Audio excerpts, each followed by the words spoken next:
هم خیلی زیبا هست، چشمهایش خیره شد به حسن این زن. نور آفتاب را میبینی، وزیدن باد را میبینی، اما نور خدا را نمیبینی. دروازه را باز کرد و فریاد زد و این جوان بنی اسرائیلی گریه کرده به کوچه ها. زن دید که این مرد دستایش شروع کرد به لرزیدن. زن هم جلوی در دروازه نشسته است، بالا تابلو زده شده هر کسی که 100 درهم دارد میتواند با این زن صاحب جمال و صاحب حسن. از جایی میگذشت دید که یک تابلوی سر یک خانه زده شده، در اون نوشته است که اینجا زن زیبا صورتی هست، اون زن هم جلوی در دروازه نشسته است، بالا تابلو زده شده هر کسی که 100 درهم دارد میتواند با این زن صاحب جمال و صاحب حسن زنا بکند. نعوذ بالله. این مرد عابد است، اما گول شیطان خورد. همین که آمد دید که این نوشته است این تابلو، این زن هم خیلی زیبا هست، چشمهایش خیره شد به حسن این زن. بسیار با سرعت برگشت تا چند روز تمام تلاش کرد تا این 100 درهم را به دست آورد. دوان آمد جلوی این در استاده شد، به زن گفت این 100 درهم مال تو، بیا با من خلوت بکن، بیا با من خلوت بکن.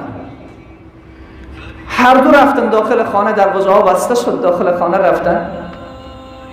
پیش از این که شروع بکنن به این روسیایی، شروع بکنن به این بربادی، به این خواب بسری، یک بار زن دید که این مرد دستایش شروع کرد به لرزیدن، تمام وجودش میلرزد. چه شده؟ گفت کسی نیست، درها بسته است، پرده ها آویزان است، برای چی اینقدر ترس؟ از چی میترسی؟ این مرد گفت نمیبینی بیرون روشن است؟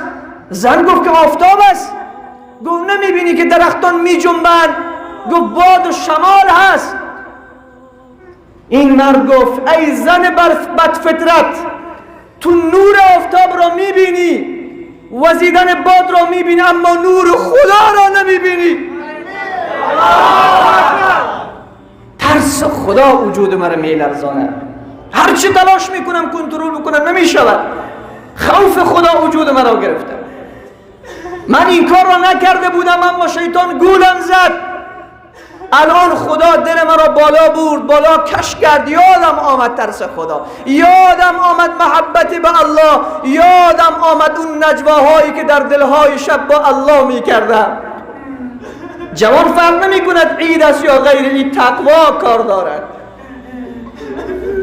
فرق نمی کند که در عید هستی یا بیرون عیدی، در جشنی یا در عروسی هستی، تقوای الهی هر جای کار دارد.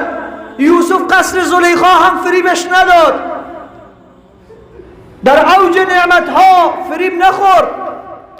جوان همه میگذرد، عید رفت، تمام شد، عروسی تمام میشود، اما خدا یکایک از این لحظات زندگی و دقایق زندگی از ما تو میپرسه. دروازه را باز کرد و فریاد زد و این جوان بنی اسرائیلی گریه کرده به کوچه ها میدوید. این زن گفت سبحان الله، این جوان تا هنوز گناه نکرده، بار اول است که به گناه نزدیک شد، این اندازه ترس خدا به قلبش است.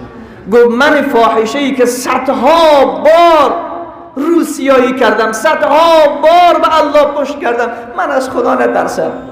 خدا از من پرسان نمیکنه، من بنده الله نیستم. تنها باید صوفی ذکر خدا بکنن، تنها باید تبلیغی یاد خدا بکنن، تنها باید عالم دعوت دین بکنن. نه عزیز دل من، این مسئولیت کل موتو است. جوان عزیز، الورع فی الخلوه.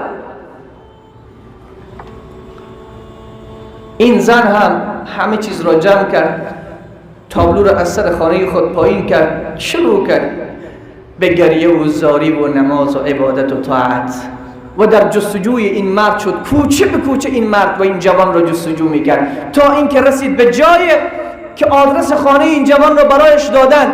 همین که رفت در خانه را زد، جوان گفت کیستی؟ گفت کسی هستم، کاری دارم. آمد دروازه را باز کرد، دید که همان دختر و همان زن یک بار چیغ زد، به زمین افتاد، جان به جان آفرید تسلیم کرد. الورع فی الخلوه، تقوای الهی در خلوت. عزیز دل من، پیش روی مردم که من گفتم بعضی ها خود را به ریش خود پنهان کردن، بعضی ها به عبا و لنگی خود را پنهان کردن، بعضی ها به حاجی بودن خود را پنهان کردن. نه، الورع فی الخلوه، اولین علامه ایمان و مؤمن بودن ترس خدا در خلوت، ترس خدا دور از چشم مردم. دو و صدقه فی الغله، وقت صدقه دادن که ناتوان باشی، وقت صدقه در راه الله بده که پول نداری، این مقدار ناچیز به دستت هست، همین را هم در راه خدا صدقه میدی. این دیگه شجاعت میخواهد، این اوج ایمان را نشان میدهد، اوج تقوا را نشان میدهد که آنقدر تو الله را دوست داری. اصحاب پیامبر صلی الله علیه و سلم در وقت ناداری خودشان همون چیزی که داشتن در راه الله میدادن. حتی انصار مدینه زنان خود را طلاق کردن، گفتن به برادران مهاجرین خود میدهیم این را. اوج تقوا و پرهیزگاریشان بود. زمین خود را نصف کردن، نان خود را نصف کردن. یک روز کسی به رسول صلی الله علیه و سلم یک عبای آورد، یک چپن پشمینه در هوای سرد زمستان. یک صحابی گفت یا رسول خدا، امیر را به من نمیدی؟ در حالی که پیامبر سخت نیاز داشت، شدید نیاز داشت به این عبا. خود نبی علیه السلام چیزی در بدن مبارکشان نبود. پیامبر بدون توقف، بدون اینکه چیزی بگوید، بدون اینکه ناراحت بشود، عبا را از شانه خود کشید به سر شانه صحابه انداخت. صدقه دادن این علامه ایمانه. و علامت المؤمن خمس، الورع فی الخلوه و صدقه فی الغله، در وقت تو نداری. اونایی که ثروت دارن که دادنشون کمال نیست، اونایی که میلیون دلار دارن، $1000 اگر صدقه در راه خدا میده کمال نیست، دارن دیگه، ولی پیش خدا محسوب میشه، ولی اون صدقه هست. اما اگر اون مرد فقیری که 1000 افغانی دارد 500 در راه خدا صدقه میده، این دیگه کمال ایمانش هست، این کمال تقوا و پرهیزگاریش.